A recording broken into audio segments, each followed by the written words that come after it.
feel the vibe.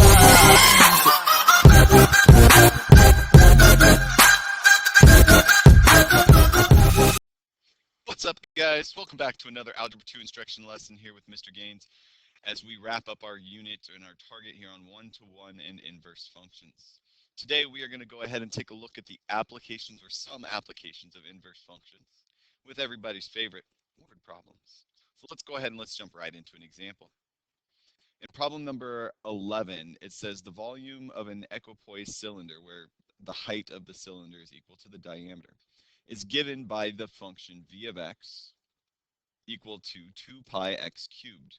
And we could get to this because height is equal to diameter, which is 2 pi r. And if you go into the normal volume formula and substitute, you would end up with a single variable that is being cubed.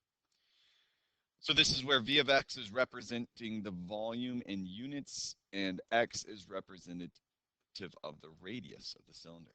So in part A, it says find the volume if the cylinder has a radius of 10 feet, or if x is equal to 10 feet. And so this is a quick and easy substitution that we could do here. We're trying to find v of 10. And we can grab the calculator for this if we wanted to. If we wanted the exact value, we would do 10 to the third power, 10 to the third power times 2. And this would be 2,000 pi cubic feet. And we could approximate that value by taking 2,000 times pi.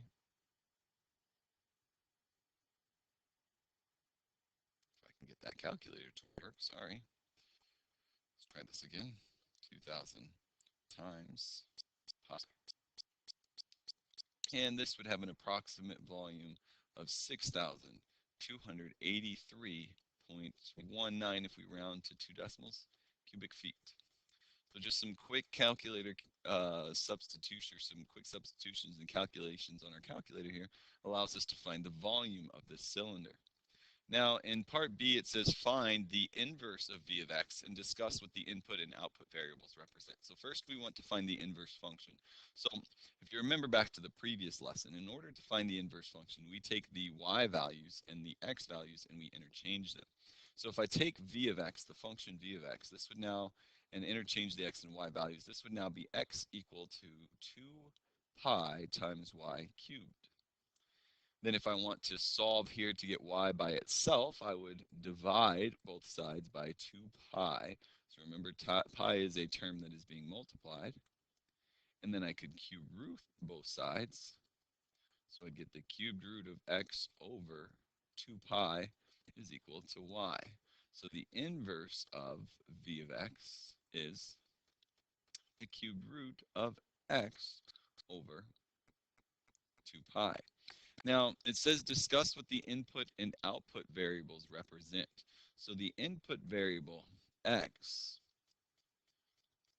is the output variable from the previous function. So remember, the output here for v of x is volume. So now x represents the volume in cubic feet, or units. The inverse of v of x, or our y value, is the output, which previously was the input. And so this represents the radius of the function. So what this allows us to do is it allows us to change input and outputs to better benefit the term or the value that we're looking for. So the problem C says if a volume of 1,024 pi cubic feet is required, which formula would be easier to use to find the radius? And what is the radius? Now we could use this function here, v of x, and substitute in 1,024 pi cubic feet for v of x, and then solve for x cubed. And there would be an algebraic process. We've done that throughout the year. We know how to do that. Now what we can do with inverse functions is we can create a direct substitution. So if I want to find the radius, knowing the volume, I'm going to use this inverse function that we created and substitute 1,024 pi. And we can do those quick calculations on the calculator if we would like to. So if I do the cube root, which can be found under the math button, and then let me put in a fraction here. X is now represented by 1024 pi, and this would be over 2 pi, and we would have a radius of 8 feet.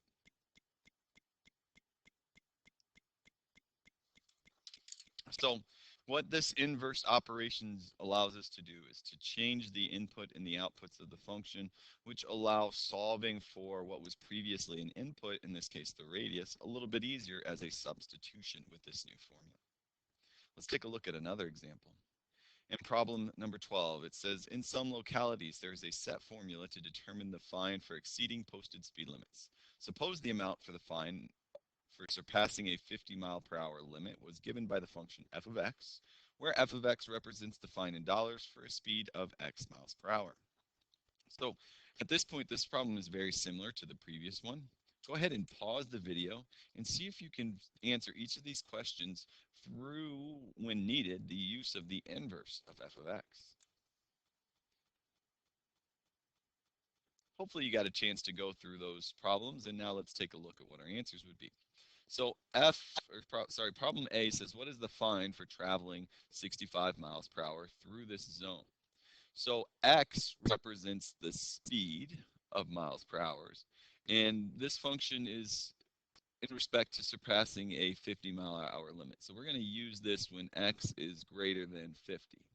In the case of A, we do have a 65-mile-per-hour speed that is recorded, and so to find the fine, we're going to take f of 65.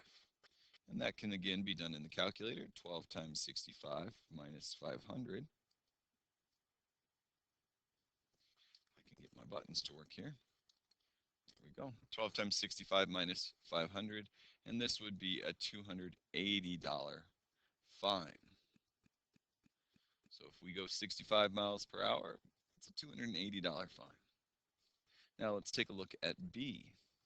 Function B says to find the inverse of f of x and state what the independent and dependent variables represent. Again, those would be the input and the output variables. So if we want to find the inverse, again, we interchange x and y. So the function f of x would now be x equals 12y minus 500. And I would want to get y by itself, so I would add 500 to both sides, and then divide both sides by 12. And so I'd have x plus 500 over 12 equal to y. So the inverse of f of x would be this expression, x plus 500 over 12.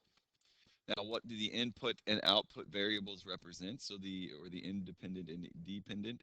X in this case was previously the output of our function before, which is the fine. The inverse of f of x, which is now our dependent variable, or our output, was the previous input, which was the speed in miles per hour.